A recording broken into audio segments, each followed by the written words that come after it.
이보쇼, 하나뿐인 딸 시집 보내는 상견례 자리에 그따위 냄새나는 누더기를 걸치고 나와? 최고급 호텔 주차장, 번쩍이는 외제차에서 내린 예비 사돈이 제20년 된 낡은 국산차를 보며 인상을 찌푸렸습니다. 그러더니 지갑에서 5만 원권 현찰 뭉치를 꺼내 제 얼굴을 향해 있는 힘껏 집어 던지더군요. 바닥으로 흩날리는 돈다발을 보며 그는 비아냥거렸습니다. 이 돈으로 그 똥차에 기름이나 빵빵하게 넣고 당장 꺼져. 파랗게 질린 사위와 억울함에 눈물 흘리는 딸 앞에서 저는 묵묵히 바닥에 떨어진 돈을 주워 담았습니다.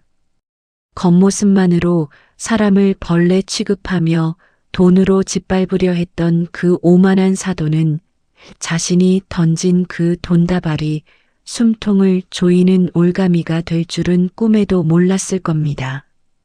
오늘의 사연 시작합니다. 최고급 대리석 기둥이 늘어선 서울 중심부의 5성급 호텔 지하 주차장입니다. 매끄럽게 광이 나는 외제차들 사이로 요란한 엔진 소리를 내며 20년도 더 된 낡은 갓그랜저 한 대가 힘겹게 들어오죠. 차가 주차선 안에 멈춰 서자 낡은 점퍼 차림의 김태호가 운전석 문을 열고 내립니다.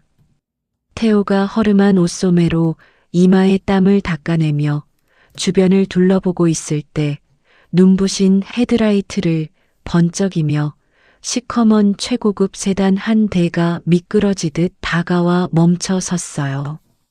운전석에서 내린 박민우가 황급히 뒷좌석 문을 열자 값비싼 명품 정장을 빼입은 박강성이 미간을 잔뜩 찌푸린 채 차에서 내립니다.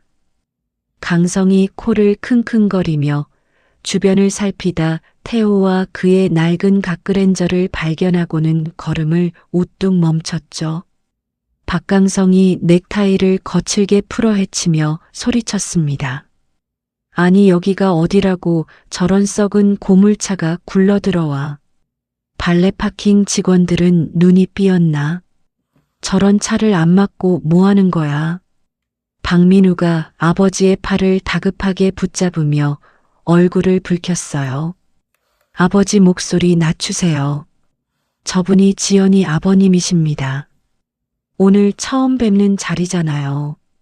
그 말을 들은 박강성이 어이가 없다는 듯 헛웃음을 터뜨리며 태호의 위아래를 노골적으로 훑어보았습니다. 박강성이 구두굽으로 주차장 바닥을 신경질적으로 내리찍으며 목소리를 높였죠. 뭐라고? 저 거렁뱅이 같은 영감이 내 사돈 될 사람이라고? 내 놈이 단단히 미쳤구나. 박민우가 주변의 눈치를 살피며 강성의 앞을 가로막고 애원했습니다. 아버지 제발 참으세요. 오늘 중요한 상견례 자리잖아요. 지연이네 가족분들 놀라십니다. 박강성이 아들의 어깨를 거칠게 밀쳐내며 손가락질을 했어요. 비켜라. 내 아들 장가 보내는 자리에 저런 똥차를 끌고 오는 인간이랑 무슨 밥을 먹어. 내가 밥이 넘어가겠어. 김태호는 두 사람의 실랑이를 지켜보며 아무 말 없이 묵묵히 서 있습니다. 태호의 두 눈은 흔들림 없이 강성을 향해 있죠. 박강성이 씩씩거리며 김태호의 코앞까지 성큼성큼 다가갑니다. 강성의 눈꼬리가 매섭게 올라가고 입술이 분노로 파르르 떨리네요. 박강성이 태호의 낡은 점퍼 깃을 손가락으로 툭툭 치며 비아냥거렸습니다. 이보쇼. 하나뿐인 딸자식 시집 보내는 상견례 자리에 그따위 누더기 옷이나 주워 입고 나오면 부끄럽지도 않아? 냄새나서 가까이 갈 수가 없네. 김태호가 뒷짐을 진 채 차분하고 묵직한 목소리로 대답했어요. 옷이 조금 낡았을 뿐이지 깨끗하게 빨아입고 왔네. 사람을 겉모습과 타는 차로만 판단하지 말게. 태호의 차분한 반응에 강성의 얼굴이 불그락푸르락 달아오르며 분노가 머리끝까지 치솟습니다. 박강성이 안주머니에 손을 집어넣더니 두툼한 현찰 뭉치를 꺼내어 허공에 거칠게 흔들었죠. 사람이 수준이 맞아야 섞이지. 어디서 굴러먹던 뼈다귀인지도 모를 가난뱅이 인간이 감히 나랑 사돈을 맺으려 들어. 양심이 있으면 거울을 좀 보쇼. 박민우가 새파랗게 질린 얼굴로 뛰어와 강성의 팔에 매달리며 뜯어말렸습니다. 아버지 제발 그만 좀 하세요. 제가 지연이 얼마나 사랑하고 아끼는지 아시잖아요. 오늘만 넘겨주세요. 박강성이 민우의 뺨을 향해 손을 치켜들며 무서운 기세로 고함을 질렀어요. 시끄럽다. 내 눈에 흙이 들어가기 전에는 저런 거지 발사계 같은 집안이랑은 절대 안 돼. 당장 헤어져.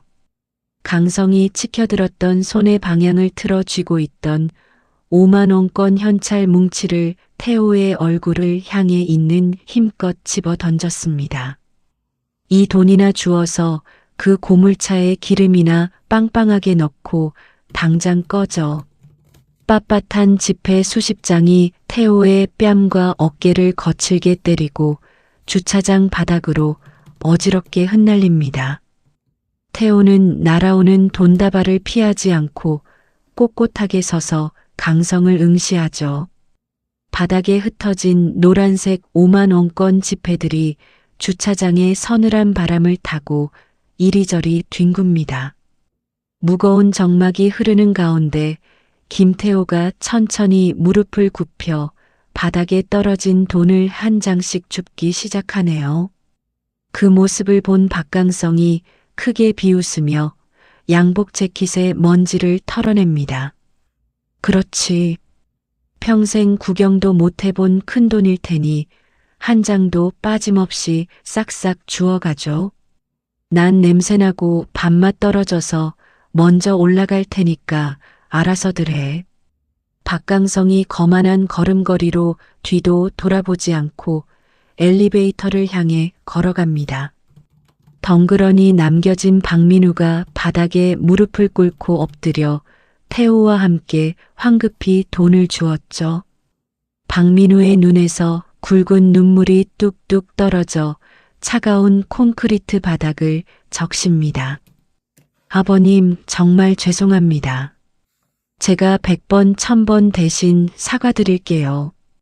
제발 화 푸시고 용서해 주세요.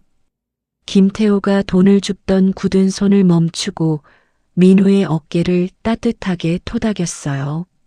자네가 죄 지은 것도 아닌데 왜 무릎을 꿇나? 어서 일어나게. 양복 버리겠네. 민우가 콧물을 훌쩍이며 고개를 푹 숙인 채 무거운 몸을 일으킵니다.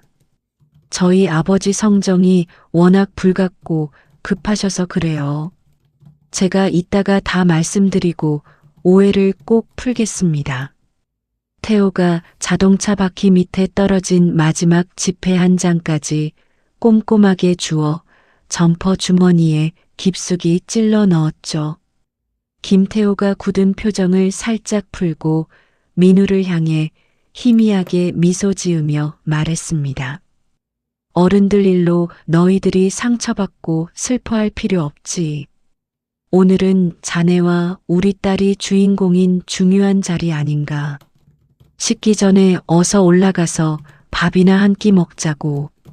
태호가 민우의 등을 가볍게 밀며 엘리베이터 쪽으로 앞장서서 걸어갑니다. 민우는 죄인처럼 어깨를 움츠리고 고개를 숙인 채 태호의 뒤를 조심스럽게 따라가네요. 호텔 최고층에 위치한 고급 한정식 식당의 조용한 복도입니다. 화려한 샹들리에 조명 아래 단정한 한복을 입은 종업원들이 쟁반을 들고 분주하게 움직이죠. 매화꽃이 정교하게 그려진 미닫이 문이 열리고 김태호와 박민우가 룸 안으로 들어섭니다. 방 한가운데 놓인 커다란 원형 테이블 앞에는 단아한 하얀색 원피스 차림의 김지연이 긴장한 표정으로 손을 모으고 앉아 있어요. 지연이 자리에서 벌떡 일어나 환한 미소를 지으며 두 사람을 반갑게 맞이합니다. 아빠 오셨어요? 주말인데 길 많이 안 막혔어요? 김태호가 가볍게 헛기침을 하며 지연의 맞은편 의자를 빼서 앉았습니다. 그래. 일찍 출발해서 올만하더라. 민우 자네도 저기 앉아라. 지연이 민우의 딱딱하게 굳은 표정과 붉게 충혈된 눈시울을 발견하고 고개를 갸웃거렸죠. 김지연이 민우의 팔을 살짝 잡아당기며 걱정스러운 목소리로 물었습니다. 민우야, 너 얼굴이 왜 그래? 주차장에서 무슨 안 좋은 일 있었어? 박민우가 입술을 깨물며 억지 웃음을 지어 보이고는 지연의 시선을 조심스럽게 피했어요. 아무 일도 아니야. 그냥 지하 주차장에서 매연 바람을 좀 맞아서 눈이 매운가 봐.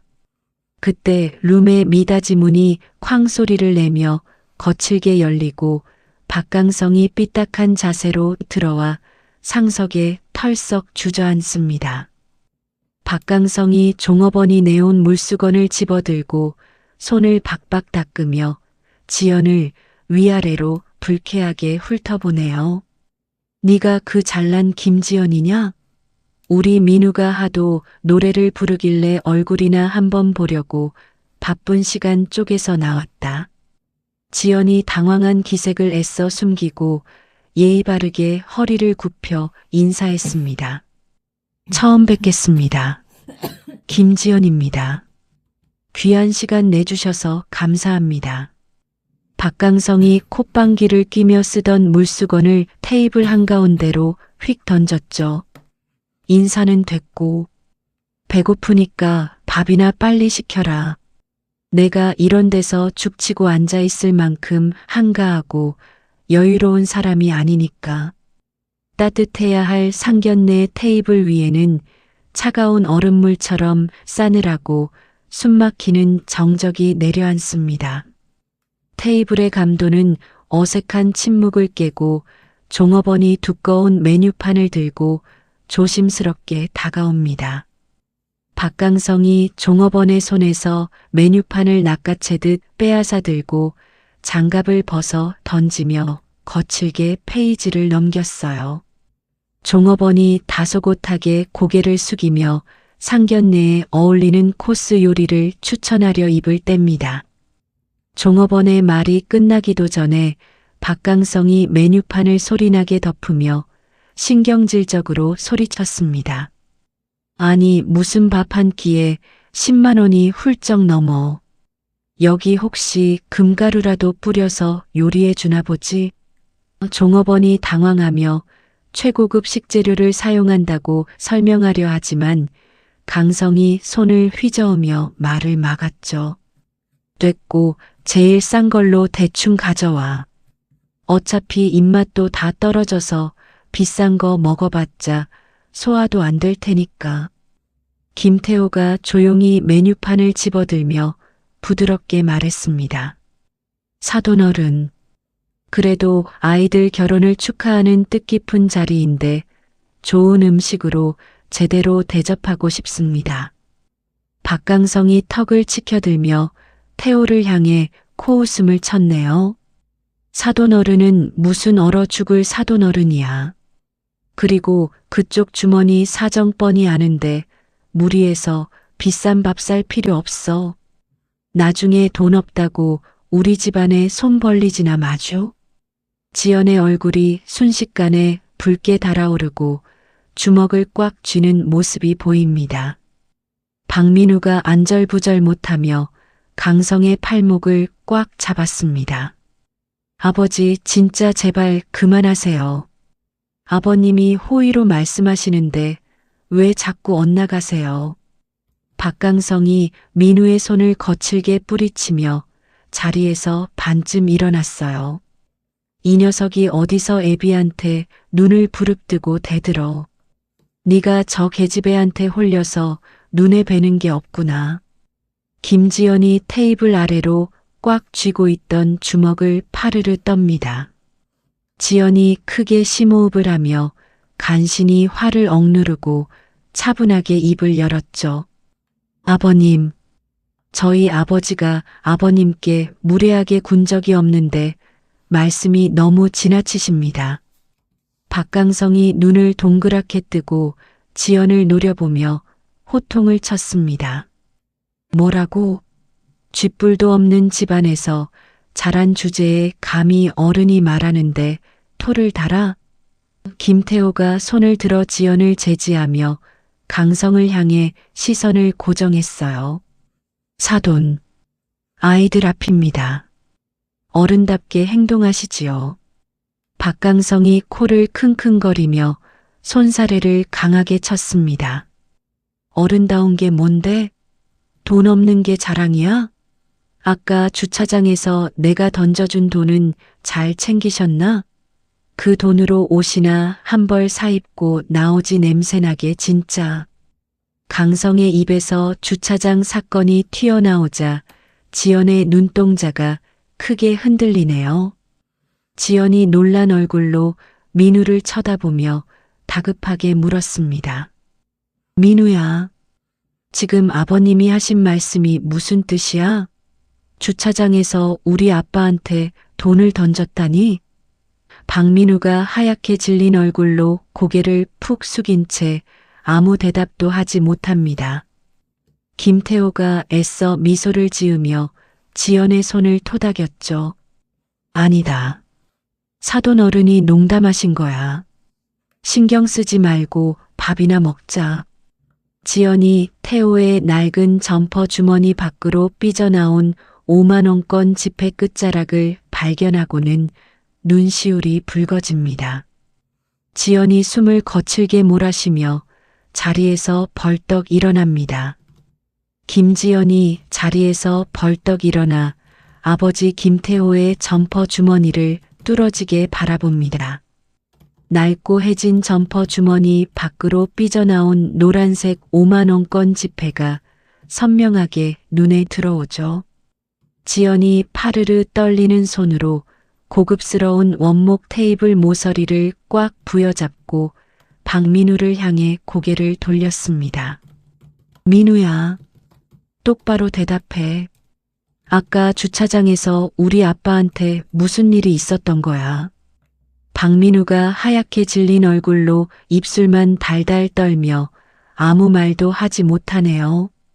박강성이 코웃음을 크게 치며 푹신한 등받이에 몸을 기대고 오만하게 다리를 꼬았습니다. 내가 친절하게 말해주마. 내 애비가 끌고 온 20년 썩은 고물차를 보고 내 눈이 썩을 것 같아서 적선 좀 했다. 그 돈으로 냄새나는 옷이나 갈아입고 차에 기름이나 가득 넣으라고 얼굴에 시원하게 던져줬지. 지연의 두 눈에 맺혀있던 눈물이 볼을 타고 툭 떨어져 테이블 위로 번집니다.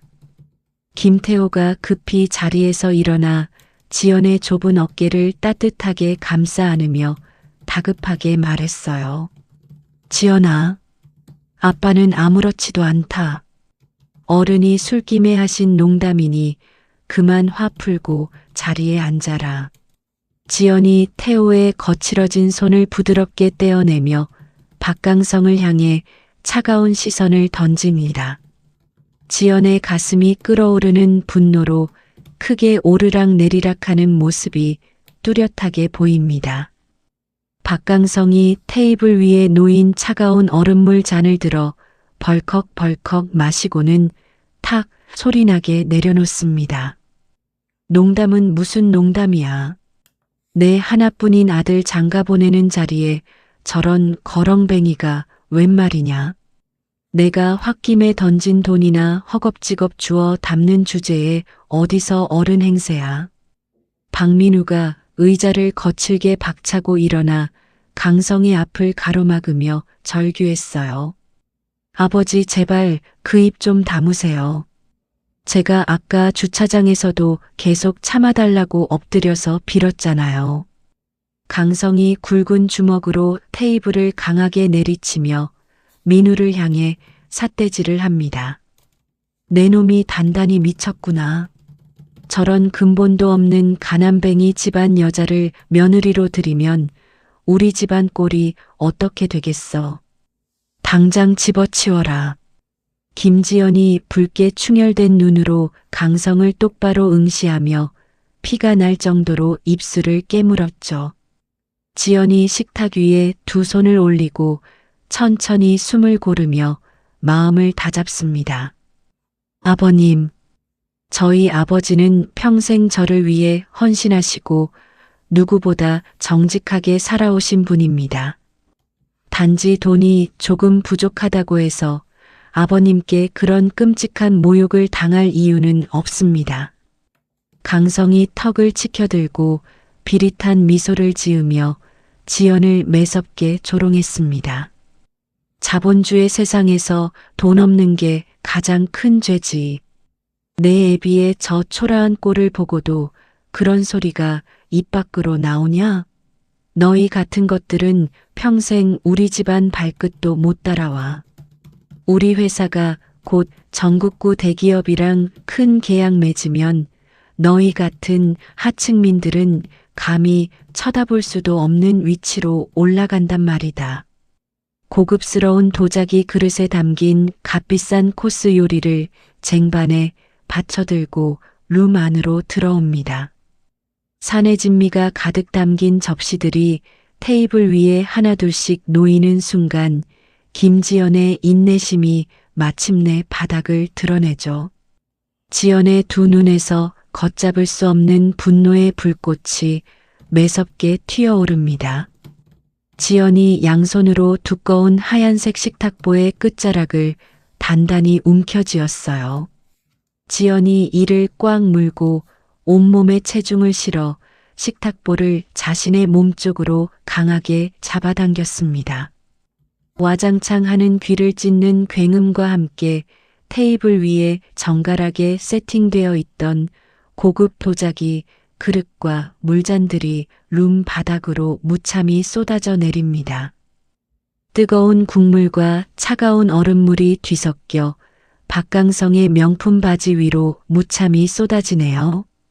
강성이 기겁하며 자리에서 펄쩍 뛰어오르고 앉아있던 묵직한 의자가 뒤로 나동그라집니다. 이 미친 계집애가 지금 감히 어른 앞에서 무슨 짓거리야. 강성이 바지에 묻은 음식물을 신경질적으로 털어내며 고래고래 악을 씁니다. 박민우가 쏟아진 그릇 파편들을 이리저리 피하며 지연에게 다가가 다급하게 두 손을 뻗었어요. 지연아, 제발 진정해. 내가 다 잘못했어. 내가 아버지 대신 무릎 꿇고 사과할게. 지연이 민우의 떨리는 손을 매몰차게 쳐내며 얼음장처럼 차가운 목소리로 쏘아붙였습니다. 내 몸에 손대지 마. 너의 아버지가 우리 아빠 얼굴에 돈을 던지며 짐승 취급할 때 넌 옆에서 가만히 구경만 했어. 그게 네가 입버릇처럼 내게 말하던 사랑이야? 김태호가 바닥에 어지럽게 나뒹구는 도자기 파편들을 묵묵히 바라보다 지연의 옆으로 조용히 다가와 섭니다. 태호가 지연의 가늘게 떨리는 등을 따뜻하고 투박한 손으로 쓸어내리며 무언의 지지를 보냈죠. 김지연이 꼿꼿하게 허리를 펴고 박강성과 박민우를 번갈아 쳐다보며 단호하고 흔들림 없는 목소리로 선언했습니다. 이 시간부로 우리는 파혼입니다. 돈으로 사람의 가치를 짓밟고 모욕하는 천박한 집안에 며느리로 들어갈 생각은 추호도 없습니다. 박강성이 얼굴을 붉게 물들이며 삿대질을 하고 목에 핏대를 세운 채 고함을 쳤어요. 파혼? 참나 기가 막혀서. 우리가 먼저 널 쓰레기통에 버린 거다. 거지 같은 집안 주제에 어디서 감히 파혼 우는애. 넌 우리 아들 아니었으면 평생 시집도 못 갈 년이었어. 지연이 강성의 거친 폭언을 가볍게 무시하고 몸을 돌려 김태호의 팔짱을 단단히 꼈습니다. 아빠, 여기서 더 이상 구질구질하게 시간 낭비할 필요 없어요. 당장 나가요. 박민우가 날카로운 도자기 파편이 널브러진 바닥에 털썩 무릎을 꿇고 지연의 얇은 치맛자락을 부여잡으며 처절하게 오열합니다. 지연아, 제발 가지마. 내가 아버지랑 완전히 연 끊고 평생 너만 바라보고 살게. 제발 한 번만 용서하고 내게 기회를 줘. 지연이 굳고 차가운 표정으로 치맛자락을 강하게 빼내며 민우를 싸늘하게 내려다보았네요. 이미 늦었어, 민우야. 너희 아버지가 던진 그깟 돈다발이 내 마음에 평생 지워지지 않는 깊은 상처를 냈어. 앞으로 다시는 내 앞에 나타나지 마. 김지연이 김태호의 거친 손을 꼭 잡고 음식물로 엉망진창이 된 식당 룸을 미련 없이 빠져나갑니다. 지연과 태호의 단호한 발걸음 소리가 긴 복도를 따라 점점 멀어지네요. 난장판이 된 방 안에는 바닥에 주저앉아 짐승처럼 울부짖는 박민우와 씩씩거리며 분을 사귀지 못하는 박강성만 덩그러니 남았습니다. 박강성이 바닥에 넘어진 의자를 구두발로 걷어차며 민우의 등짝을 거칠게 내리쳤죠. 이 칠칠치 못한 놈아. 어디 세상에 널린 게 여자인데 저런 거지 같은 집안 딸내미한테 목을 메고 울어. 당장 일어나. 저런 잡초 같은 것들은 잊어버리고 뼈대 있고 돈 많은 집안 여자로 새로 찾아줄 테니까 눈물 닦아. 박민우가 천천히 고개를 들어 핏발이 선 붉은 눈으로 강성을 원망스럽게 올려다봅니다. 민우의 두 주먹이 핏기가 가실 정도로 부들부들 떨리고 이빨을 꽉 깨무는 소리가 조용한 방 안에 크게 울려 퍼집니다. 아버지, 아버지가 제 하나뿐인 인생을 완전히 망치셨어요. 제가 평생 사랑하고 지켜줄 사람을 아버지가 알량한 돈 몇 푼으로 잔인하게 짓밟았다고요. 민우가 바닥을 두 주먹으로 강하게 내리치며 피를 토하듯 절규합니다. 강성이 민우의 반항적인 태도에 기가 막히다는 듯 뒷목을 뻣뻣하게 잡고 비틀거리며 벽에 간신히 기댔어요. 최고급 한정식 식당의 화려한 샹들리에 조명 아래 엎어진 밥상과 산산조각난 그릇들 위로 민우의 처절하고 슬픈 울음소리만 차갑게 맴돕니다. 박강성의 사장실은 아수라장이 따로 없습니다. 화려했던 가죽 소파 위에는 빨간 압류 딱지가 덕지덕지 붙어 있고 집기를 밖으로 내놓으라는 채권자들의 고함이 문밖까지 울려 퍼지죠. 박강성이 헝클어진 머리를 쥐어뜯으며 책상 위에 놓인 마른 술병을 바닥으로 신경질적으로 밀어버렸습니다. 아니, 어떻게 하루아침에 어음이 막힐 수가 있어. 내 인맥들 다 어디 갔냐고. 비서가 덜덜 떨리는 손으로 서류철을 박강성에게 건네며 조심스럽게 보고했어요. 사장님, 지금 당장 자금을 융통하지 못하면 내일 오전 중에 최종 부도 처리가 됩니다. 유일한 희망은 전국 유통망을 쥔 대기업 TK 유통과 하청 계약을 맺는 길뿐입니다. 박강성이 눈을 번뜩이며 서류를 낚아채더니 넥타이를 거칠게 고쳐맸습니다. 그래, TK 유통 조 대표는 내 고등학교 후배의 사돈이라며 내가 직접 가서 무릎이라도 꿇으면 계약 하나 안 주겠어. 당장 차 준비해라. 박강성이 옷걸이에 걸린 양복 재킷을 낚아채듯 집어들고는 허겁지겁 사무실을 나갑니다. 서울 강남의 한복판에 우뚝 솟은 세련된 유리 건물의 TK 유통 본사입니다. 로비에는 정장을 차려입은 직원들이 분주히 움직이고 삼엄한 경비가 입구를 지키고 있죠. 박강성이 땀범벅이 된 얼굴을 손수건으로 대충 닦으며 안내 데스크 직원에게 비굴하게 웃어 보였습니다. 저 박강성 사장이라고 합니다. 조 대표님이랑 미리 약속하고 왔는데 지금 바로 뵐 수 있을까요? 박강성이 직원의 안내를 받아 최고층 회의실로 향하는 동안 입술을 바르르 떨며 손가락을 초조하게 움직이네요. 회의실 문이 열리고 세련된 안경을 쓴 전문 경영인 조 대표가 박강성을 맞이합니다. 박강성이 조 대표의 손을 두 손으로 꽉 부여잡고 연신 허리를 굽혔죠. 조 대표님, 저 좀 살려주십시오. 이번 계약만 성사되면 은혜는 평생 잊지 않겠습니다. 제발 자비 좀 베풀어 주세요. 조 대표가 곤란한 표정으로 박강성의 손을 부드럽게 떼어내며 창밖을 응시했습니다.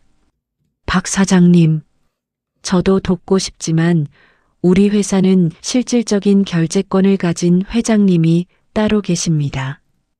오늘 마침 회장님이 본사에 나오셨으니 그분 허락을 받아야 합니다. 회의실 뒤쪽에 묵직한 원목문이 천천히 열리며 옅은 그림자가 드리워집니다.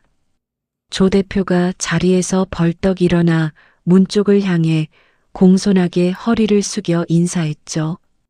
회장님, 기다리고 계시던 박강성 사장님 오셨습니다. 박강성이 긴장감에 마른 침을 꿀꺽 삼키며 문 쪽으로 시선을 고정합니다.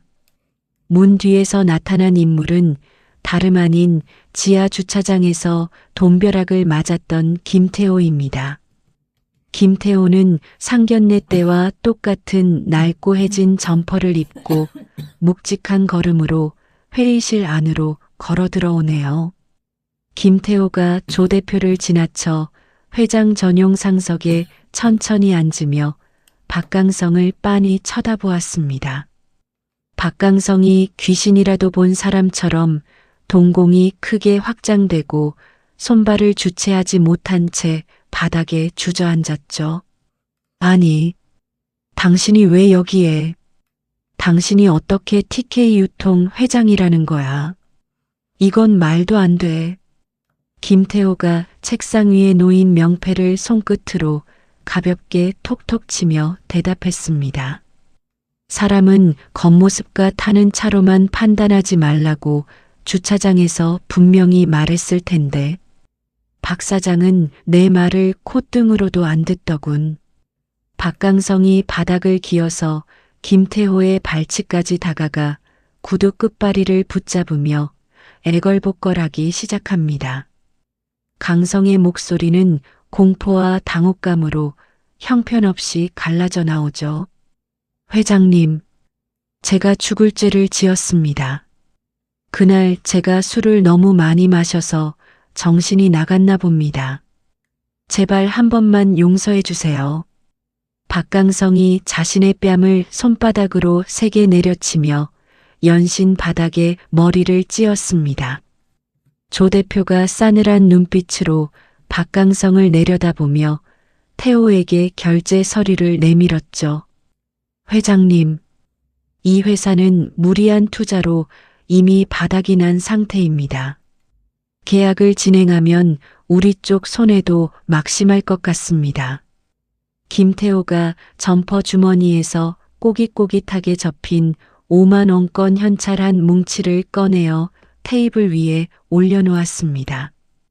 박 사장, 아까 주차장에서 나한테 던졌던 돈일세. 한 장도 빠짐없이 다 주었으니 돌려주겠네. 돈으로 사람의 가치를 짓밟던 그 기계는 다 어디로 갔나? 박강성이 지폐 뭉치를 보고는 얼굴이 사색이 되어 손을 부르르 떨며 고개를 들지 못하네요. 김태호가 박강성이 가져온 두툼한 하청 계약서, 서류를 집어들고는 천천히 내용을 훑어봅니다. 박강성이 한 줄기 희망을 본 듯 눈을 번쩍 뜨며 태호의 안색을 살폈죠. 회장님, 저희 회사 기술력은 최고입니다. 저 좀 도와주시면 우리 사위 민우를 위해서라도 제가 정말 열심히 하겠습니다. 김태호가 계약서 서류를 든 손을 옆에 놓인 전동 파쇄기 입구로 천천히 가져갔습니다.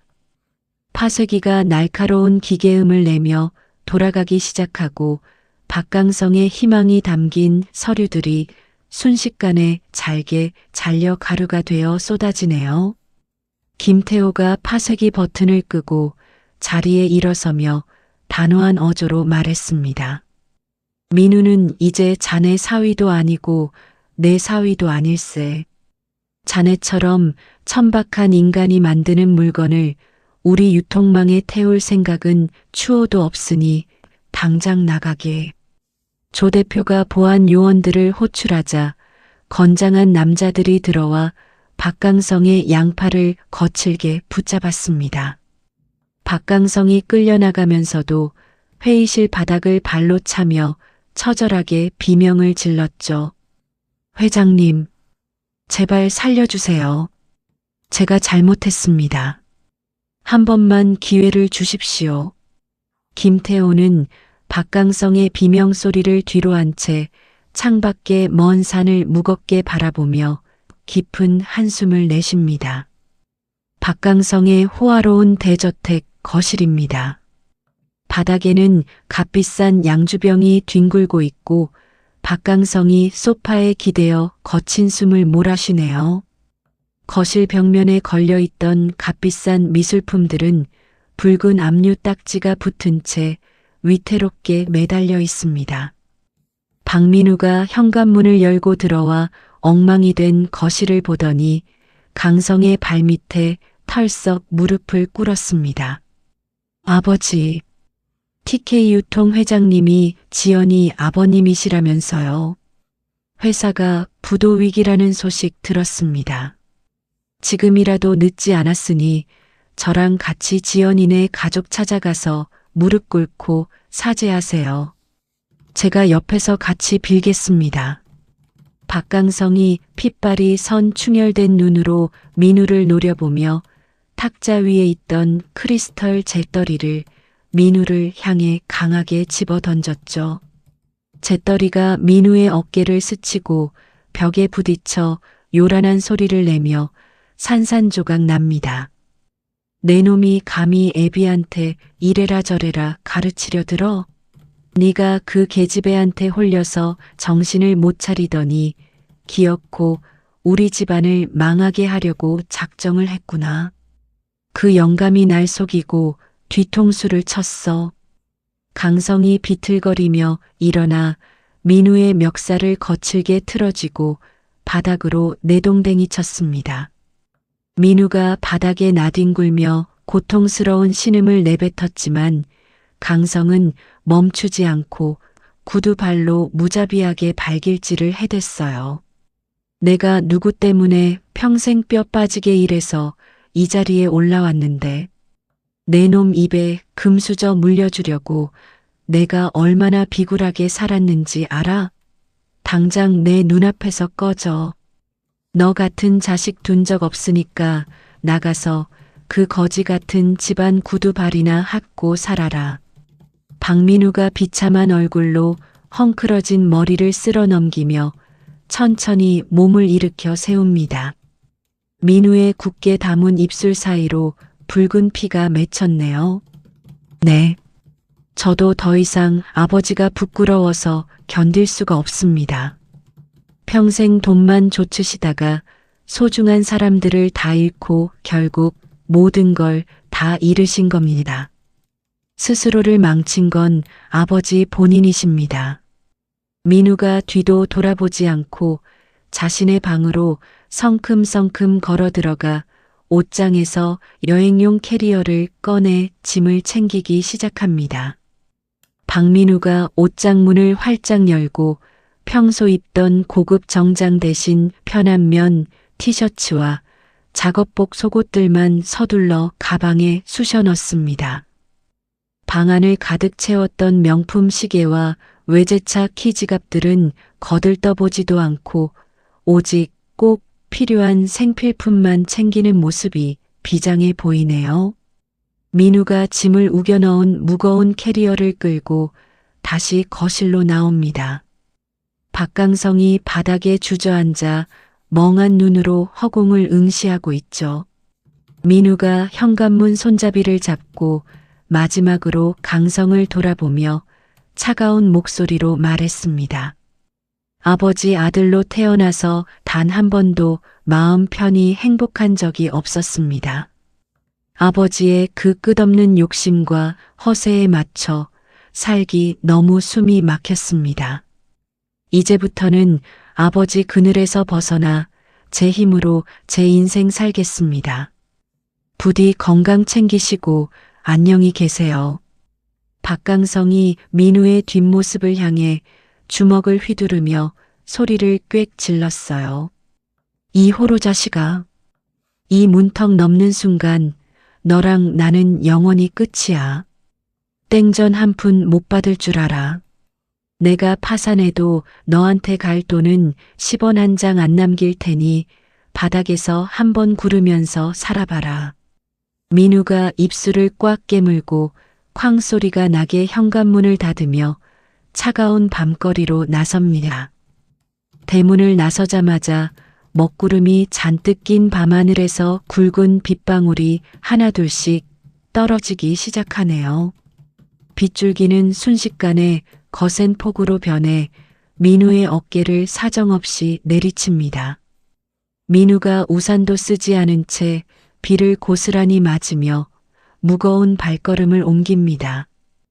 택시를 잡을 생각도 하지 않고 묵묵히 어두운 아스팔트 길을 걸어가는 민우의 발걸음에는 과거를 씻어내려는 굳은 의지가 뚜렷하게 묻어납니다. 서울 외곽에 위치한 조용하고 소박한 주택가 골목길입니다. 가로등 불빛 아래 김태호의 낡은 갓그랜저 한 대가 빗물을 맞으며 덩그러니 주차되어 있어요. 억수같이 쏟아지는 폭우 속에서 박민우가 갓그랜저 옆에 우두커니 서 있습니다. 민우의 머리카락과 얇은 셔츠가 비에 흠뻑 젖어 몸에 찰싹 달라붙었고 입술은 새파랗게 얼어붙었죠.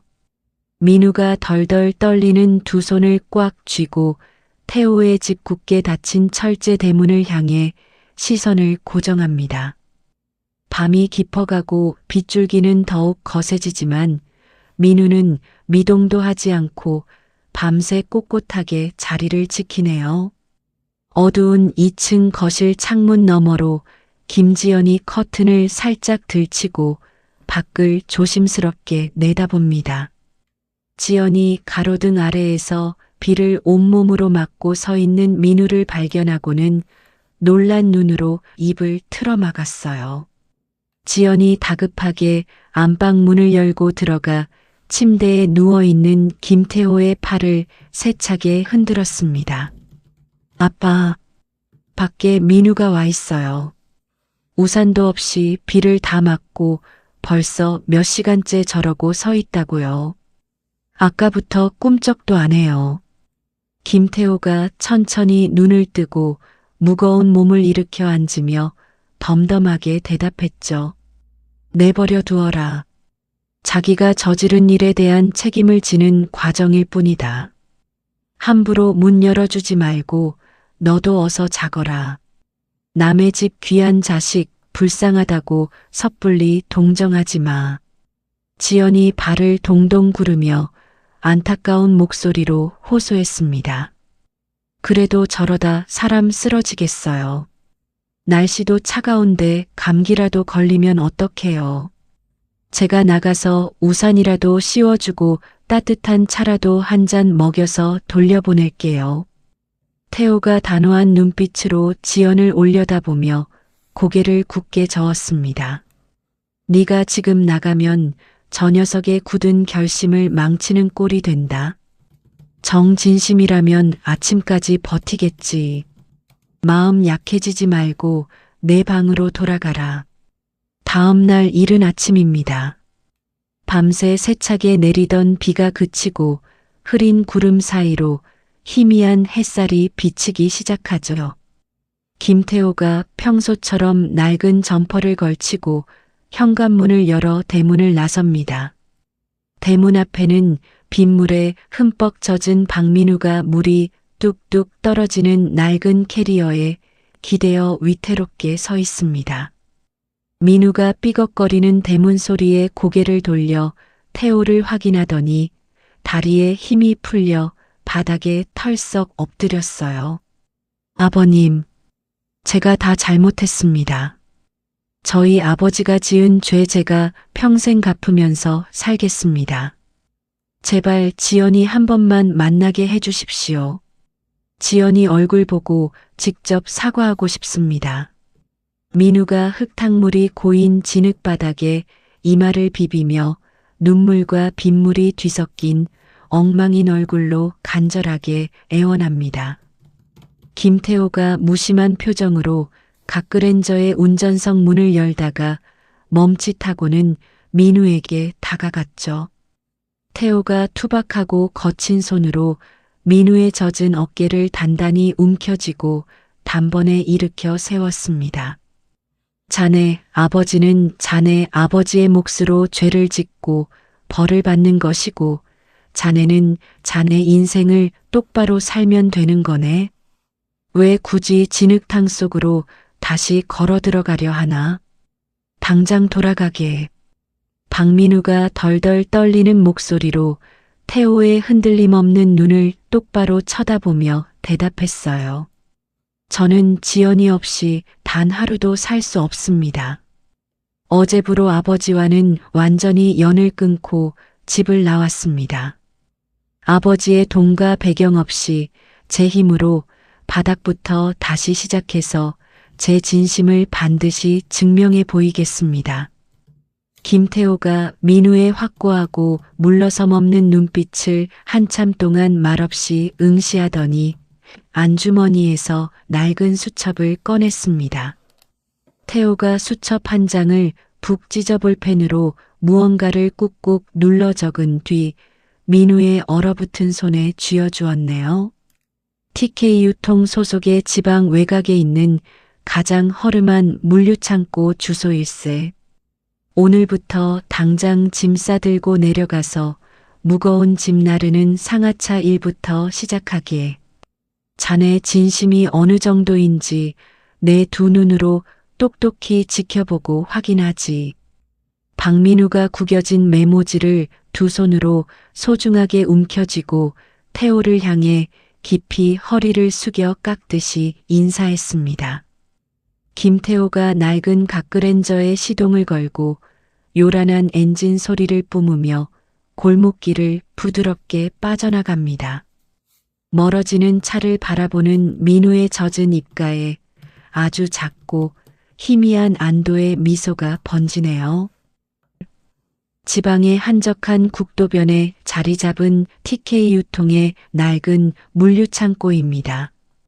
흙먼지가 날리는 넓은 마당 한가운데서 박민우가 굵은 땀방울을 뚝뚝 흘리며 무거운 종이 상자들을 부지런히 화물차에 싣고 있죠.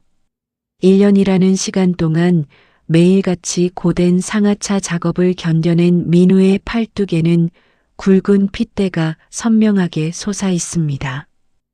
헐렁한 작업복 차림의 김지연이 시원한 얼음물이 담긴 물통과 수건을 들고 민우에게 다가갑니다.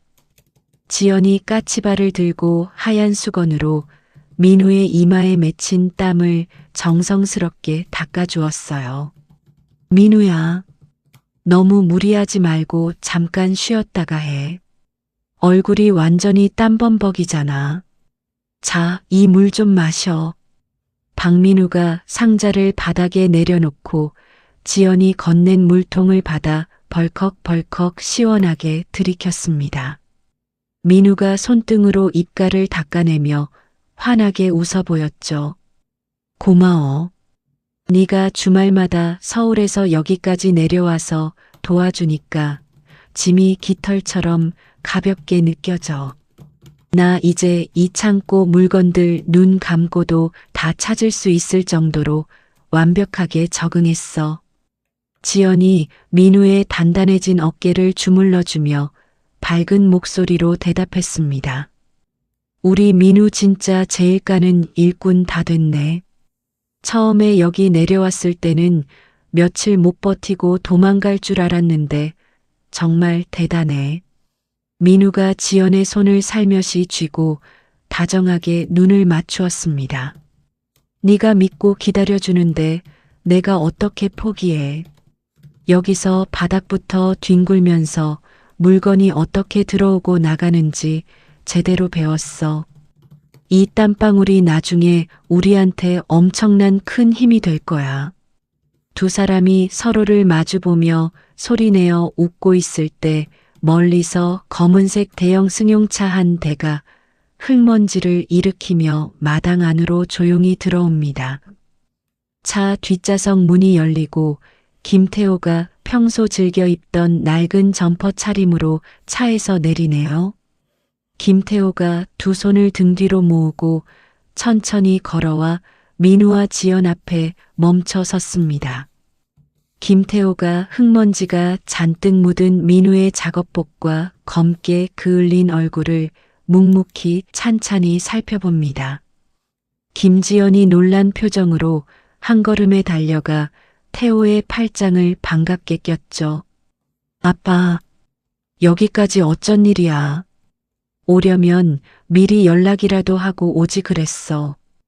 김태호가 지연의 머리를 가볍게 쓰다듬으며 헛기침을 흠음하고 뱉었습니다. 근처에 일 보러 왔다가 너희들 밥값은 제대로 하고 있는지 감시하러 들렀다. 민우 자네 제법 듬직한 사내 태가 나는군. 박민우가 재빨리 작업 장갑을 벗고 허리를 깊이 숙여 깎듯이 인사했습니다. 아버님 오셨습니까? 덕분에 창고 일 아주 훌륭하게 잘 배우고 있습니다. 부족한 저에게 이런 귀한 배움의 시간을 주셔서 정말 감사합니다. 김태호가 점퍼 안주머니에서 빳빳한 하얀색 봉투 하나를 꺼내어 민우의 거친 손에 쥐어주었네요. 열어보게. 서울로 올라오는 기차표 2장과 내일 자로 발령난 TK 유통 본사 출입증일세. 1년 동안 흙먼지 마시며 고생했으니 이제 그만 올라와서 내 밑에서 제대로 경영 수업 받아라. 봉투 안을 확인한 민우의 눈동자가 잠시 흔들리더니 이내 차분하게 가라앉습니다. 박민우가 봉투를 조심스럽게 다시 접어 태호에게 정중하게 내밀었죠. 아버님, 정말 죄송하지만 이 귀한 선물은 받을 수 없습니다. 마음만 감사히 받겠습니다. 태호의 짙은 눈썹이 꿈틀거리며 목소리가 한층 높아졌습니다. 무슨 소리냐? 내가 베푸는 호의를 걷어차겠다는 거냐? 아직도 쓸데없는 고집을 부릴 참이야. 민우가 흔들림 없는 올곧은 눈빛으로 태호를 똑바로 바라보며 힘주어 말했어요. 고집이 아닙니다. 저는 지난 1년 동안 이 창고에서 땀 흘리며 진짜 유통이 무엇인지 몸으로 뼈저리게 배웠습니다. 아버님이 만들어 놓으신 거대한 회사에 편하게 들어가기보다 저와 지연이의 힘으로 아주 작은 회사부터 직접 차려보고 싶습니다. 저희 스스로 온전하게 일어서는 당당한 모습을 아버님께 꼭 보여드리고 싶습니다. 김지연이 박민우의 곁으로 바짝 다가가 민우의 손을 단단하게 깍지 껴잡았습니다. 지연이 김태호를 향해 밝고 자신감 넘치는 미소를 지어 보였죠. 아빠, 민우 말이 맞아. 우리 둘이 머리 맞대고 며칠 밤새워서 사업 계획도 꼼꼼하게 다 세워놨어. 아주 좁은 사무실 하나만 얻어서 직접 발로 뛰면서 물건 팔아볼 거야. 아빠 그늘에서 벗어나서 우리 힘으로 멋지게 성공할 테니까 믿고 응원해줘. 김태호가 두 사람의 굳게 맞잡은 손과 결의에 찬 눈빛을 번갈아 쳐다보며 입가에 흐뭇한 미소를 지었습니다.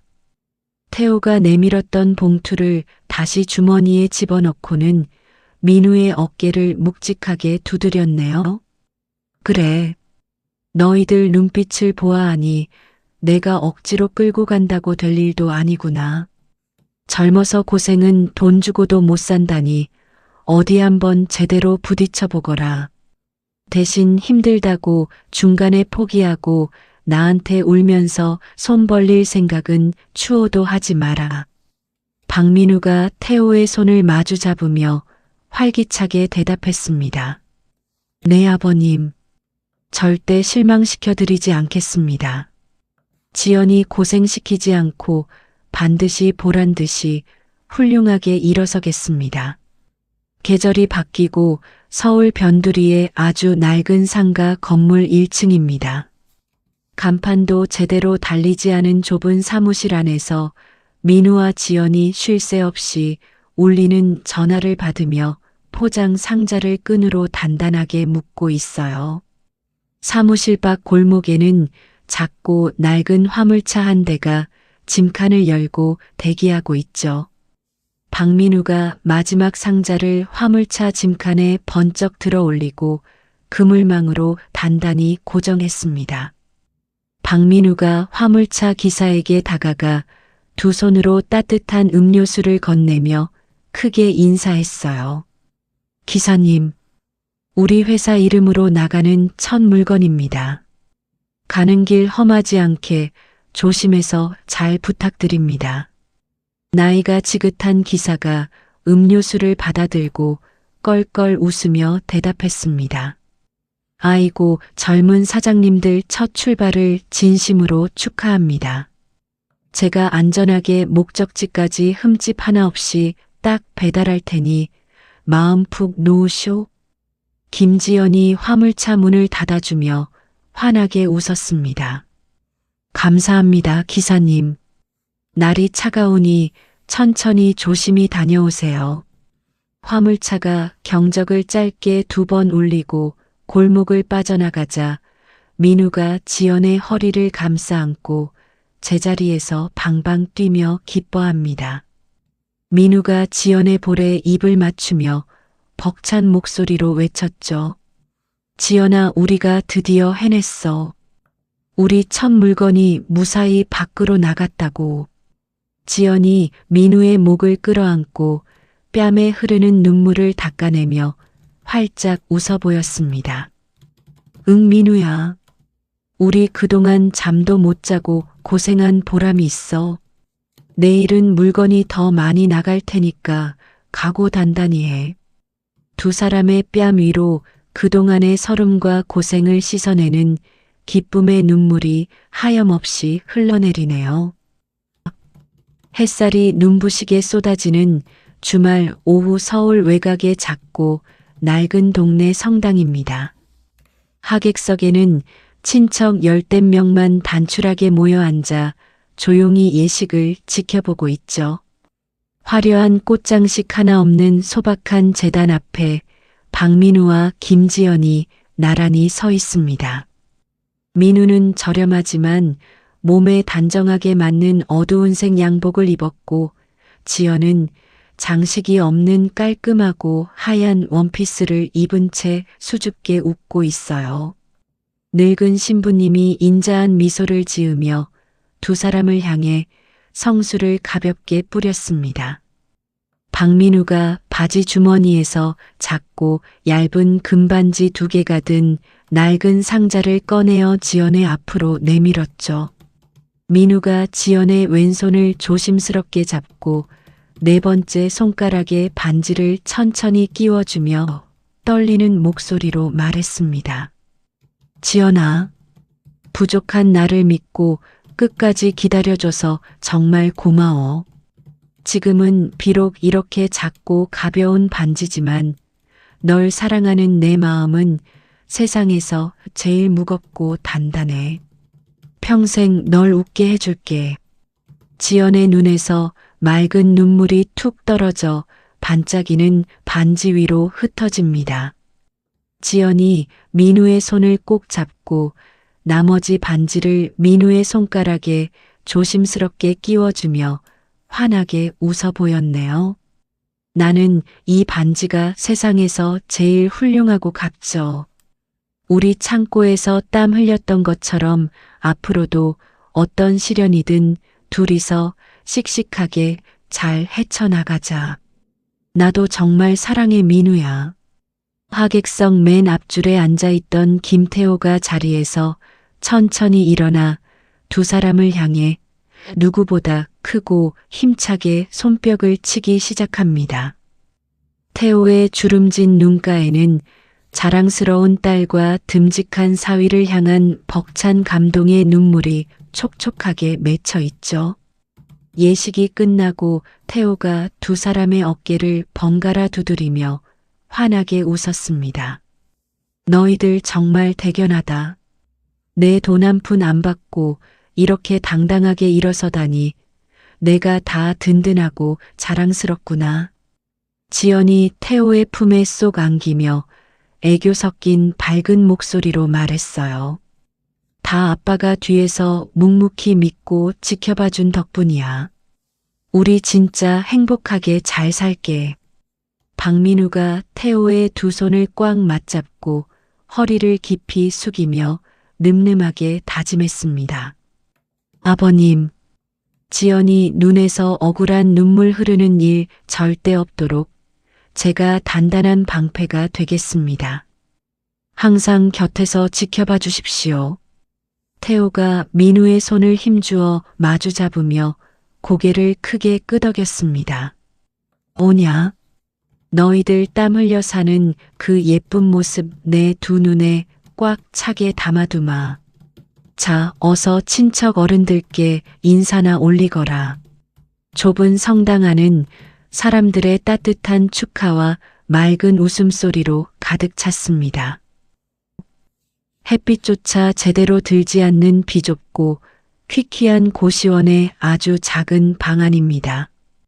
벽지는 누렇게 들떠 있고 바닥에는 빛나면 용기들이 흉하게 나뒹굴고 있죠. 모든 재산을 잃고 길거리로 나앉은 박강성이 낡은 침대 위에 구부정하게 누워 있습니다. 강성이 잔뜩 갈라진 손가락으로 금이 간 휴대전화 화면을 신경질적으로 쓸어내립니다. 화면에는 거대 기업의 지원 없이 바닥에서부터 기적처럼 일어선 젊은 신생 회사 부부라는 제목의 기사가 대문짝만하게 실려 있어요. 박강성이 두 눈을 부릅뜨고 기사 한가운데 첨부된 사진을 뚫어지게 노려봅니다. 사진 속에는 말끔한 양복을 입은 박민우와 환하게 웃고 있는 김지연이 새 사무실 앞에서 붉은 끈을 자르며 행복해하는 모습이 선명하게 담겨 있네요. 강성의 얼굴이 분노로 시뻘겋게 달아오르고 목핏대가 터질 듯이 부풀어 오릅니다. 박강성이 이빨을 빠득빠득 갈며 거친 숨을 몰아쉬었어요. 이런 짐승만도 못한 놈. 지혜비는 이런 돼지우리 같은 곳에서 썩은 물을 마시며 죽어가는데 내 놈 혼자 좋은 옷 입고 좋은 밥 먹으면서 떵떵거려. 내가 이렇게 철저하게 무너졌는데 내 놈이 감히 내 눈앞에서 보란 듯이 웃어? 박강성이 자리에서 벌떡 일어나며 괴성을 지르더니 손에 쥐고 있던 휴대전화를 시멘트 벽을 향해 있는 힘껏 집어 던졌습니다. 퍽 하는 둔탁한 소리와 함께 휴대전화 유리가 산산조각 나고 검은 파편들이 좁은 고시원 방바닥으로 사방팔방 튀어오르죠. 강성이 맨발로 차가운 바닥에 내려와 깨진 기계 조각들을 구두발로 무자비하게 지식이며 악을 썼습니다. 내가 이대로 조용히 숨어 지내면서 혼자 굶어 죽을 줄 알아? 내 놈이 땀 흘려 쌓아 올린 그 알량한 회사 내가 모조리 다 부수고 가루로 만들어버릴 거다. 머리 검은 짐승은 절대 거두는 게 아니라는 걸 내 뼈저리게 가르쳐 주마. 강성의 살기 어린 눈빛이 어두운 방 안에서 독사처럼 번뜩입니다. 며칠 뒤 매캐한 담배 연기가 가득 찬 후미진 상가 뒷골목의 낡은 도매업자 사무실입니다. 과거 박강성과 질이 나쁜 거래를 일삼던 악덕 도매상들이 긴 의자에 불량한 자세로 기대어 앉아 있죠.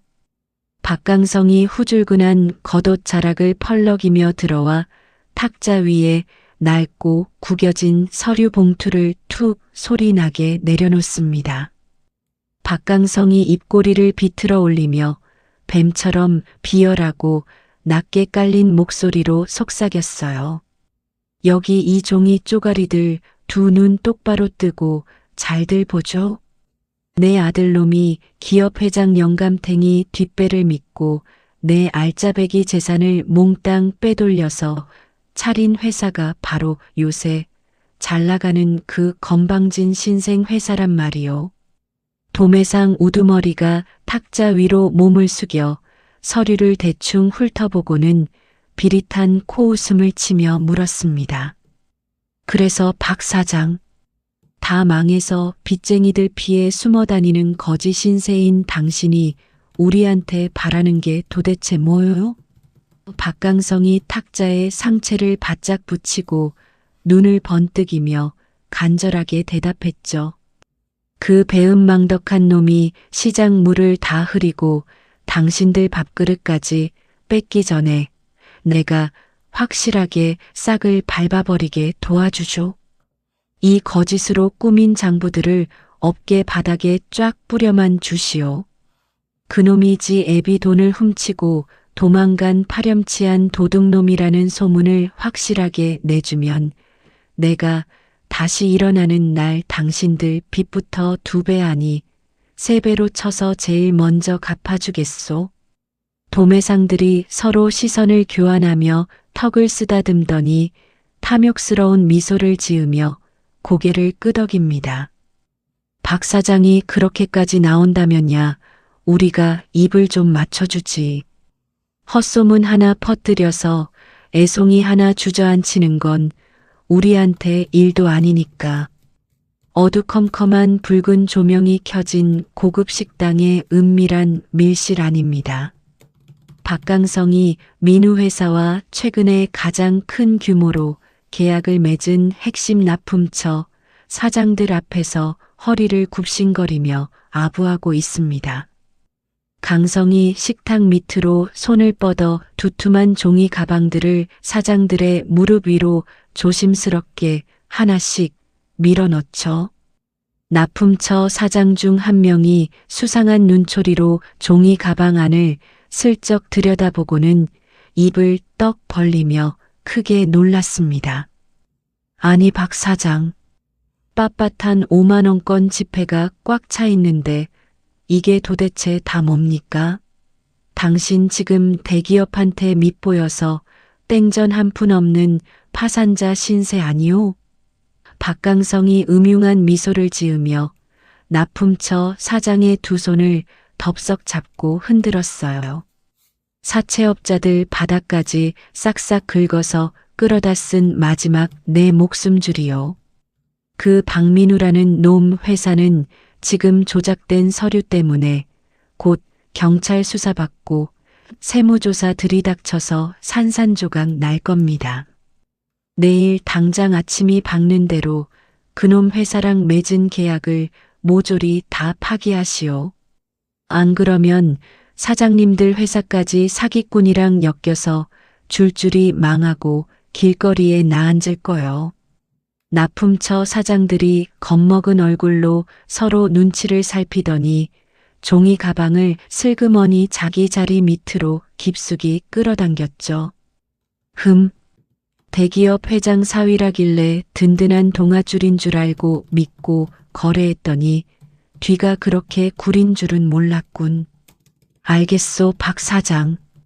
우리가 엮이기 전에 내일 아침 일찍 위약금 물더라도 확실하게 계약 끊어버리리다. 박강성이 사장들을 향해 아흔도로 허리를 꺾어 절을 하며 소리 죽여 낄낄거립니다. 다음 날 이른 아침 박민우와 김지연의 사무실 안은 그야말로 피 말리는 전쟁터가 따로 없습니다. 한 구석에 놓인 낡은 문서 전송 기계가 쉴 새 없이 찢어지는 기계음을 내며 붉은색 도장이 찍힌 종이들을 끝도 없이 토해내고 있죠. 사무실 전화기 세대가 동시에 미친 듯이 따르릉거리며 시끄럽게 울려대고 있습니다. 박민우가 팩스 기계에서 쏟아지는 서류들을 바닥에서 주워 모아 덜덜 떨리는 눈으로 활자들을 읽어내려갔어요. 지연아, 이것 좀 봐. 어제 우리랑 5년짜리 굳은 약속 맺기로 했던 큰 거래처 세 곳에서 전부 일방적으로 계약 파기 통보서를 보냈어. 김지연이 전화를 받다 말고 놀란 얼굴로 달려와 민우의 손에서 서류를 낚아채듯 빼앗아 쥐고 꼼꼼히 확인했습니다. 이게 도대체 무슨 일이야? 분명히 우리 물건 품질이 업계 최고라고 칭찬하면서 내일 당장 큰돈 입금하겠다고 사장님들이 직접 약속했잖아.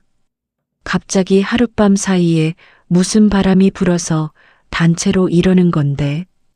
그때 밖에서 대형 화물차 경적 소리가 찢어질 듯 크게 울리더니 새벽 일찍 배달을 나갔던 화물차 기사가 땀을 뻘뻘 흘리며 사무실 문을 부서져라 열고 들어왔죠. 사장님들 진짜 큰일 났습니다.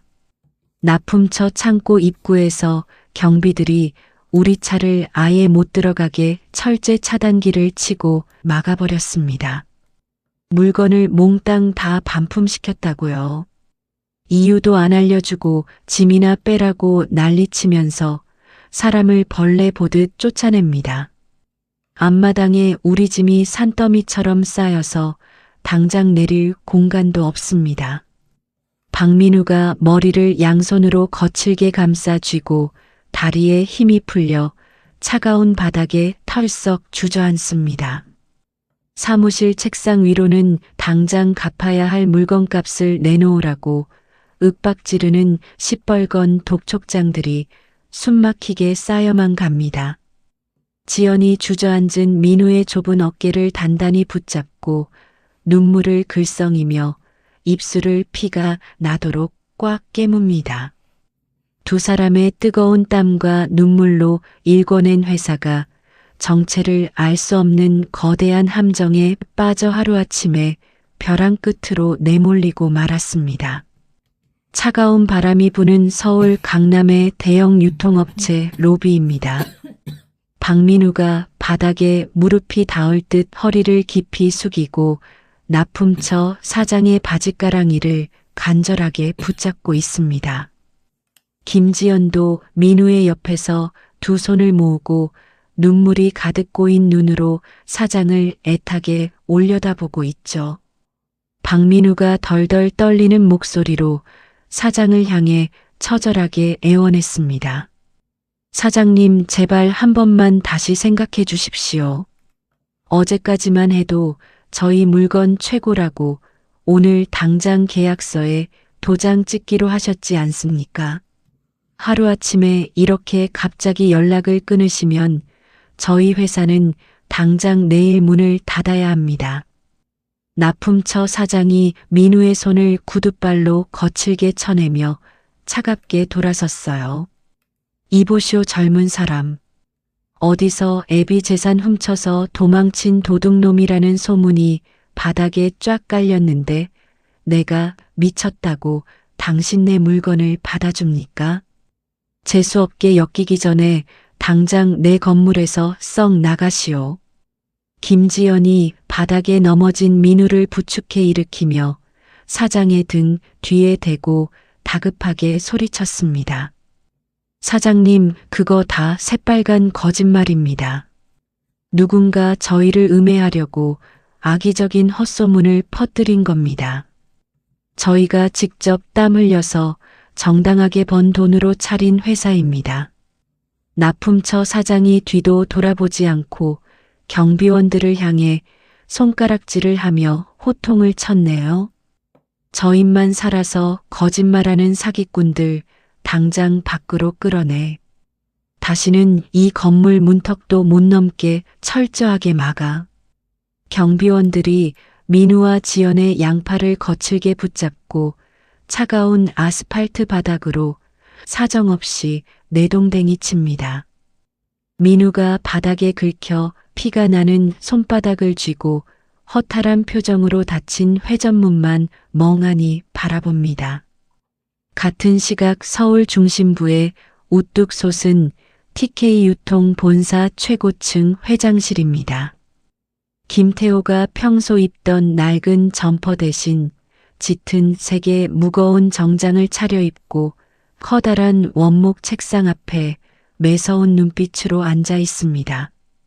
태호의 굳게 담은 입술과 날카로운 눈매에서 태풍이 몰아치기 직전의 무서운 고요함이 느껴지네요.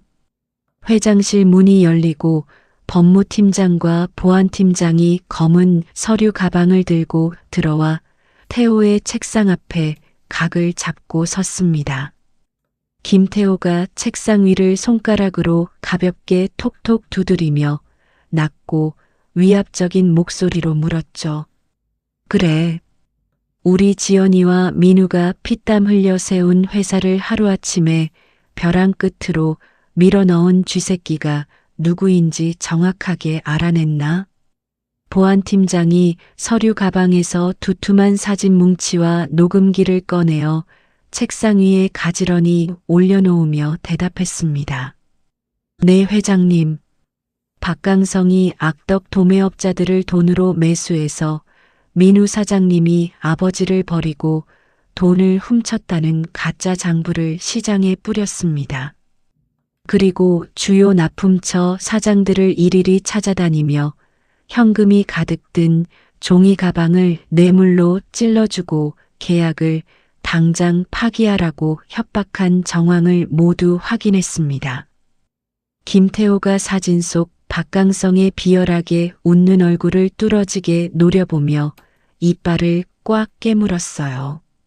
자기 자식의 등에 칼을 꽂고 내 딸의 눈에서 피눈물을 흘리게 만들다니. 내가 베푼 마지막 자비를 이렇게 원수로 갚는다면 나도 더 이상 사람 취급을 하지 않겠다. 김태호가 자리에서 벌떡 일어나며 법무팀장을 향해 단호하고 차가운 지시를 내렸습니다. 당장 경찰서에 사람을 보내서 박강성이 뇌물 건네는 모습이 찍힌 영상과 가짜 소문 퍼뜨린 증거들을 모조리 넘겨라. 그리고 오늘 당장 박강성 손목에 쇠고랑 채워서 감옥에 쳐넣을 준비를 완벽하게 끝내라. TK 유통 보안팀이 건장한 체격의 사내들을 이끌고 박강성과 거래했던 어두컴컴한 도매업자 사무실을 급습합니다. 놀란 도매상 우두머리가 자리에서 일어나 욕설을 내뱉으며 저항하려 하지만 보안팀원들이 단숨에 제압하여 의자에 강제로 주저앉히죠. 보안팀장이 박강성이 내밀었던 조작된 서류와 뇌물 내역이 적힌 장부 복사본을 우두머리의 얼굴 앞에 거칠게 들이밀었습니다. 보안팀장이 매서운 눈빛으로 우두머리를 쏘아보며 차갑게 경고했네요. 박강성이 시켜서 어린 부부 앞길 막으려고 가짜 소문 퍼뜨린 거 경찰에 싹 다 넘기기 전에 있는 그대로 바른 대로 풀어다. 당신들까지 쇠고랑 차고 평생 감옥에서 썩고 싶지 않으면 지금 당장 박강성이 시켰다고 자백하는 목소리 녹음기에 남겨. 우두머리가 사진 속 증거들을 보고 얼굴이 하얗게 질리더니 덜덜 떨리는 손으로 녹음기를 쥐고 침을 꿀꺽 삼켰습니다. 제가 한 게 아닙니다. 박강성이 빚잔치 다 끝나고 다시 일어서면 돈을 3배로 주겠다고 꼬드겨서 억지로 가짜 소문 퍼뜨렸습니다. 저는 아무것도 모르고 시키는 대로만 했습니다. 제발 경찰에만 넘기지 말아 주십시오. 보안팀장이 녹음기의 정지 버튼을 누르고 만족스러운 미소를 지으며 돌아섭니다.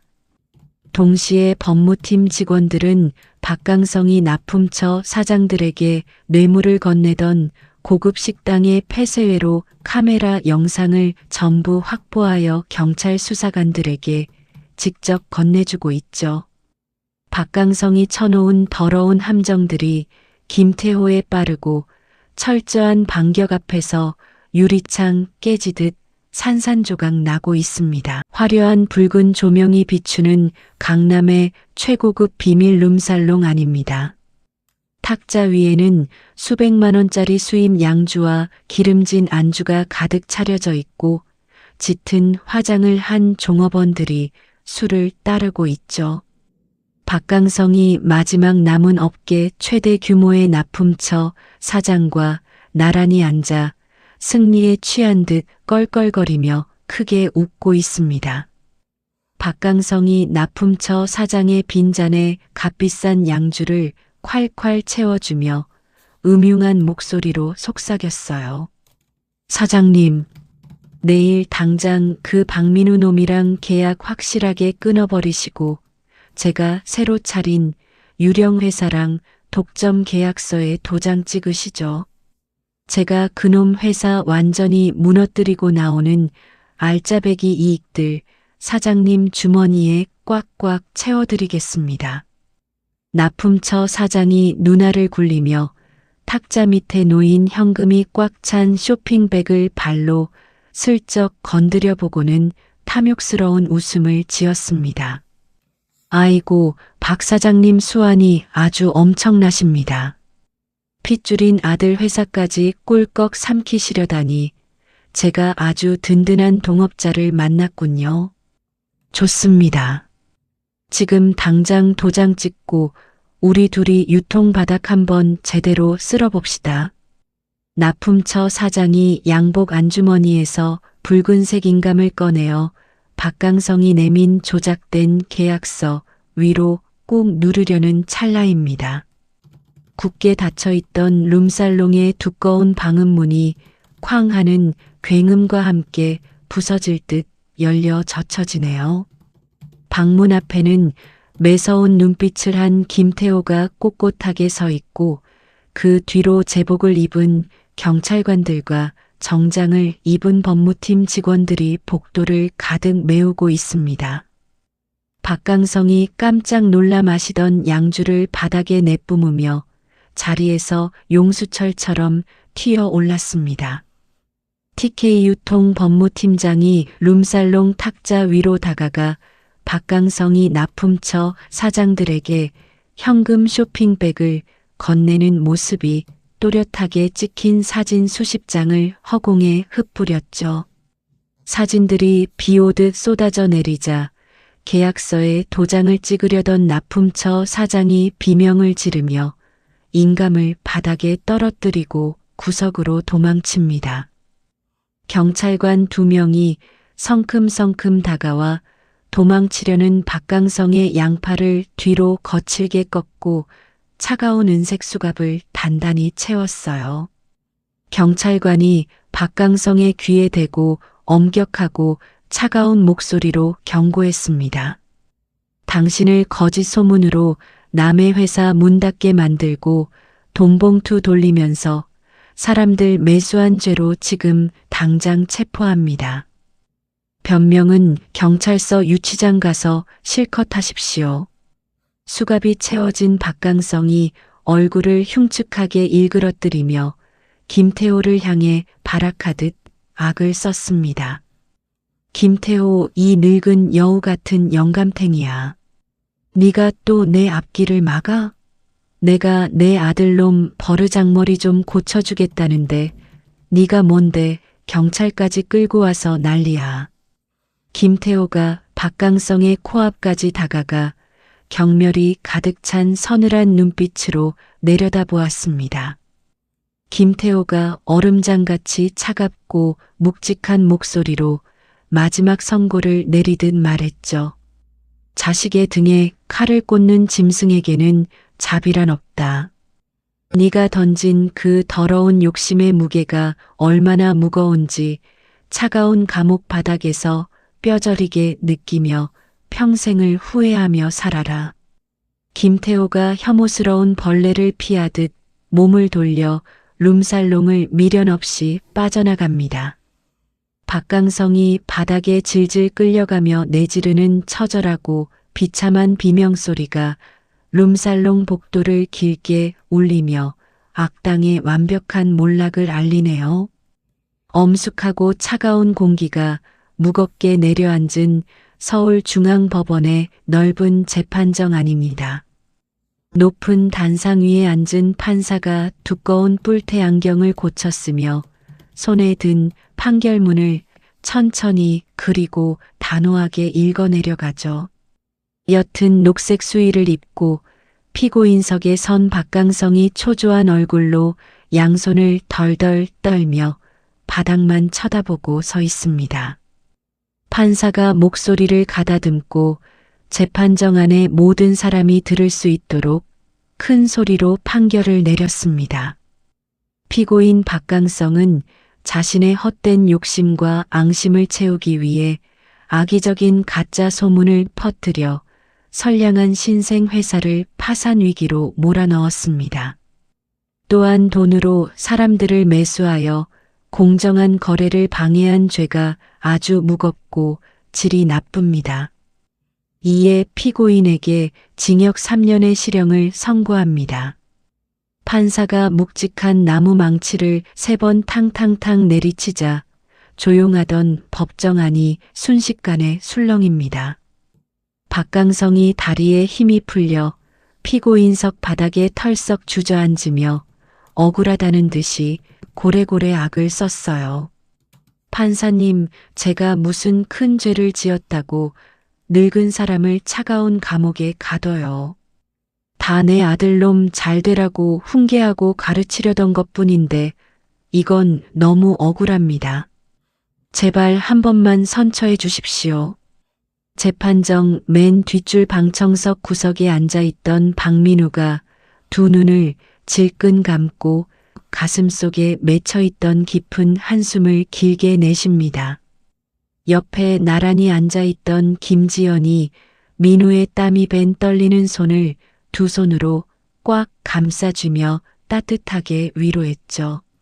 민우야, 이제 정말 다 끝났어. 아버님은 아버님이 지으신 죄의 무게만큼 벌을 받고 스스로 반성하실 시간이 아주 길게 필요하신 거야.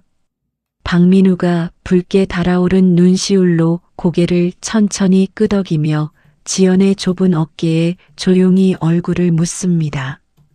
재판이 모두 끝나고 건장한 체격의 교도관 2명이 박강성의 양팔을 거칠게 붙잡고 법정 밖으로 끌고 나갑니다. 박강성이 바닥에 구두를 질질 끌며 발버둥을 치다 뒷자리에 나란히 서 있는 박민우와 김지연을 발견하고는 두 눈을 흉하게 부릅떴습니다. 박강성이 핏대가 선 굵은 목으로 발악하며 짐승처럼 소리를 질렀어요. 이 배은망덕한 놈아. 내 애비가 감옥에 끌려가서 썩게 생겼는데 속이 시원하고 좋냐? 내 놈이 밖에서 얼마나 잘 먹고 잘 사는지 내 감옥 창살 너머로 두 눈 똑바로 뜨고 지켜볼 거다. 박민우가 흔들림 없이 차가운 표정으로 박강성의 악다구니를 묵묵히 받아내며 단호하고 뚜렷하게 대답했습니다. 안에 계시는 동안 부디 건강 챙기십시오. 저는 앞으로 아버지의 그 어두운 그늘에서 완전히 벗어나 지연이와 함께 얼마나 바르고 정직하게 회사를 키우는지 제 두 눈으로 똑똑히 보여드리겠습니다. 박강성이 교도관들의 강한 손에 이끌려 두꺼운 나무 법정 문 밖으로 완전히 끌려 나갑니다. 쾅 소리와 함께 굳게 닫힌 문을 한참 동안 바라보던 민우가 짓눌렸던 어깨를 펴고 지연을 향해 희미하지만 편안하게 웃어 보였죠. 1년 동안 내 어깨를 짓누르던 무거운 돌덩이를 이제야 다 내려놓은 기분이야. 지연아, 우리 이제 뒤돌아보지 말고 진짜 우리 앞날만 보고 씩씩하게 뛰어가자. 지연이 민우의 허리를 다정하게 끌어안으며 맑고 활기찬 목소리로 응원했습니다. 그럼 당연하지. 그 힘든 위기를 넘기고 우리 회사가 얼마나 단단해졌는데. 당장 내일 새벽부터 밀린 납품 물건들 창고에서 빼서 배달하려면 눈코 뜰 새 없이 바쁠 테니까 각오 단단히 해. 두 사람이 맞잡은 손을 통해 서로의 따뜻한 체온을 나누며 밝은 햇살이 쏟아지는 법원 복도를 향해 가벼운 발걸음을 옮깁니다. 며칠 뒤 직원들의 활기찬 목소리가 가득한 박민우의 넓어진 신생회사 대회의실 안입니다.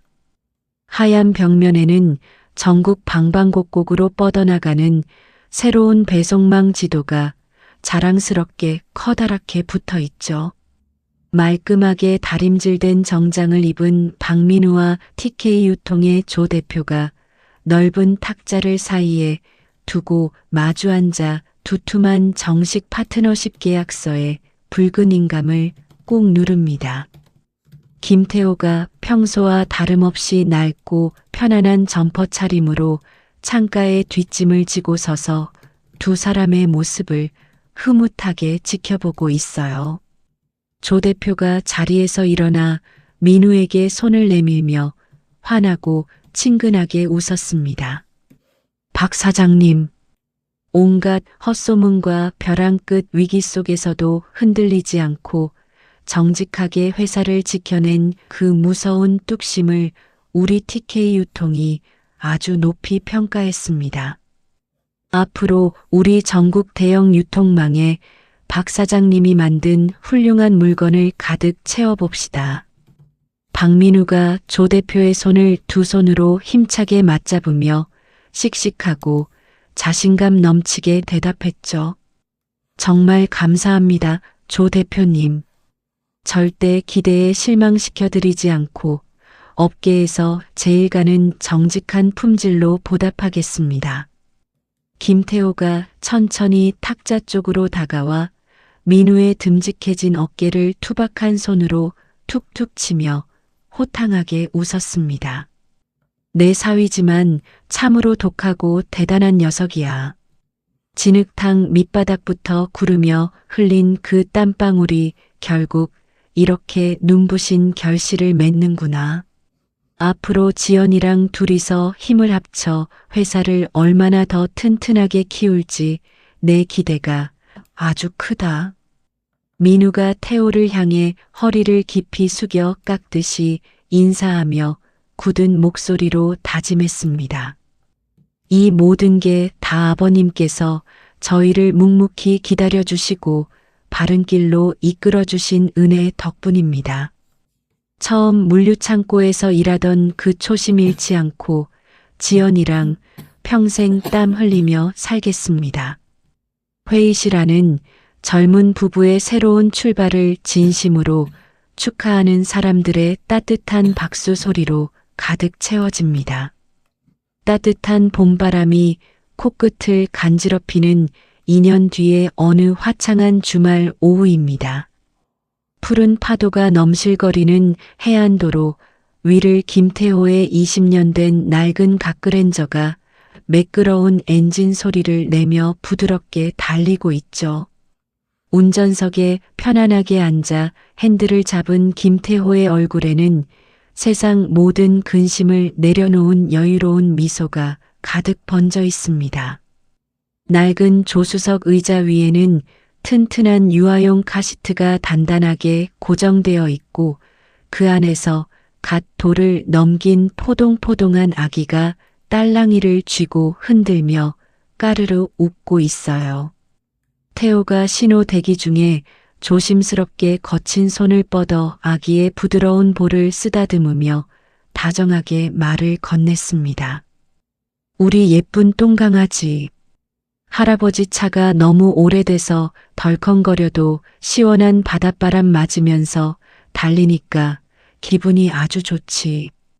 뒷좌석에 나란히 앉은 박민우와 김지연이 창밖의 맑은 바다 풍경을 구경하다 태호의 다정한 말에 소리내어 크게 웃습니다.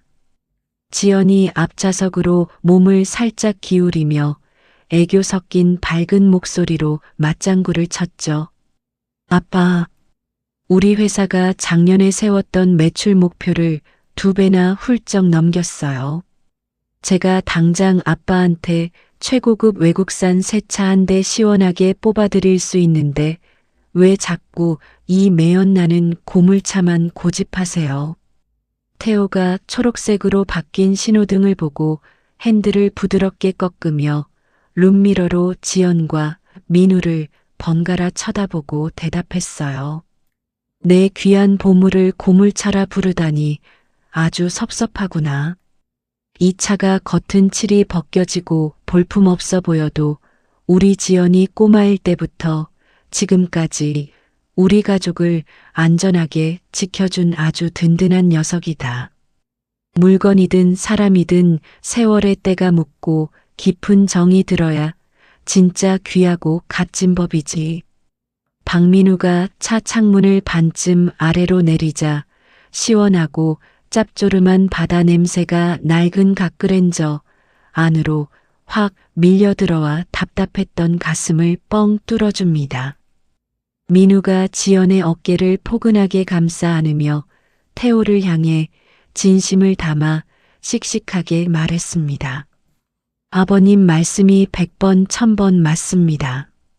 철없던 예전에는 겉으로 번지르르한 비싼 스포츠카만 무조건 좋은 줄 알았는데 지금은 우리 가족이 다 같이 웃으며 어깨를 부대끼고 타는 이 낡은 차가 세상에서 제일 멋지고 편안합니다. 김태호가 창밖으로 끝없이 넓게 펼쳐진 수평선을 묵묵히 바라보며 깊고 묵직한 어른의 목소리로 대답했죠. 그래 민우야. 진짜 부자라는 건 은행 통장에 0이 몇 개나 찍혀 있는지가 아니란다. 이렇게 사랑하는 가족들과 마음 편히 마주 앉아 웃으면서 밥 한 끼 든든하게 먹고 따뜻한 눈빛을 진심으로 주고받을 수 있는 사람이야말로 진짜 세상에서 제일 가는 부자지. 김지연이 눈을 감고 민우의 어깨에 편안하게 머리를 기대며 세상에서 가장 행복한 평온한 미소를 지었습니다. 조수석에 앉은 아기가 창밖으로 날아가는 갈매기를 보고 신이 나서 앙증맞은 두 손뼉을 치자 차 안은 세 사람의 맑고 따뜻한 웃음소리로 가득 차오릅니다. 반짝이는 황금빛 햇살이 짙푸른 바다 위로 눈부시게 부서지는 가운데 김태호의 낡은 갓그랜저는 거칠에 없는 가족의 끈끈한 사랑과 굳건한 희망을 가득 싣고 해안도로를 따라 끊임없이 앞으로 힘차게 달려갑니다. 살다 보면 사람을 겉모습이나 가진 돈으로만 판단하는 이들을 참 많이 만나게 됩니다. 하지만 긴 세월을 겪어내고 나면 자연스레 알게 되죠. 진짜 귀한 것은 화려한 거칠에나 통장에 찍힌 숫자가 아니라 비바람 속에서도 서로의 손을 놓지 않고 묵묵히 곁을 지켜주는 가족의 따뜻한 진심이라는 것을요. 오늘 사연 속 아버지처럼 치욕스러운 순간에도 평정심을 잃지 않고 자식들이 땀 흘려 정직한 길로 걸어갈 수 있도록 단단한 버팀목이 되어주는 것이 진짜 어른이 보여주어야 할 참된 모습이 아닐까 생각합니다. 눈부시게 비싸고 빠른 스포츠카보다 조금 투박하고 낡았어도 온 가족이 웃으며 부대끼고 탈 수 있는 자동차가 인생이라는 길 위에서 더 큰 행복을 싣고 달리는 법이니까요. 여러분께서도 눈에 보이는 허울보다는 내 곁에 있는 소중한 사람들과 따뜻한 정을 나누는 꽉 찬 하루 보내시기를 진심으로 바랍니다. 이야기를 끝까지 들어주신 분이 계시다면 잘 들었다고 댓글 하나만 남겨주세요. 감사합니다.